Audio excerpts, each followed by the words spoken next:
आज सोलापूर जिल्ह्यातील बांधकाम कामगारांच्या टोकन वाटप संदर्भात जो गैरप्रकार भ्रष्टाचार चाललेला आहे, ठेकेदाराची मनमानी चाललेली आहे, ह्याला चाप बसवण्याकरता आम्ही सोलापुरातील 5 प्रमुख संघटनेने सोमवार दिनांक 30/9/24 रोजी निवेदन दिलं होतं आणि बैठक घेतली होती सहाय्यक कामगार आयुक्तांबरोबर। सहाय्यक कामगार आयुक्तांच्या बैठकीमध्ये आयुक्तांनी असं आम्हाला आश्वासन दिलं की बाबा मी आजपासून तात्काळ टोकन प्रक्रिया बंद करतो आणि जे काय आहे ते सगळं व्यवस्थितरित्या आम्ही 4-5 दिवसामध्ये निर्णय घेऊन कामगाराला योग्य न्याय देऊ असा शब्द दिला होता। परंतु मंगळवारपासून परत हाच ठेकेदार हाच दलाल रोज शेकडो कुपन 1000-1500 रुपये घेऊन वाटत आहे। तसेच बेकायदेशीररित्या शिबिरं लावून त्या शिबिरामध्येही पैसे घेतले जात आहेत।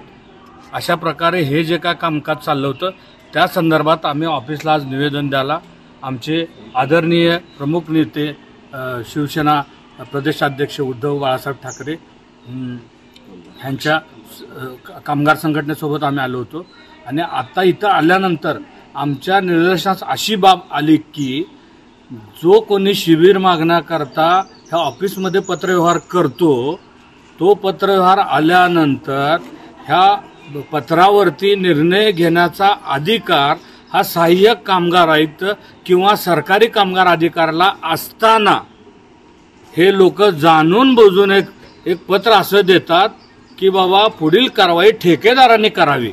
म्हणजे ठेकेदारांनी कुणाला शिबिर द्यायचं, कधी द्यायचं, कशा पद्धतीने द्यायचं हा अधिकार सहाय्यक कामगार आयुक्तांनी सरकारी कामगार अधिकाऱ्यांनी ठेकेदाराला दिलेला आहे। ही बाब बेकायदेशीर आहे, ही बाब गुन्हा नोंदण्यासारखी आहे।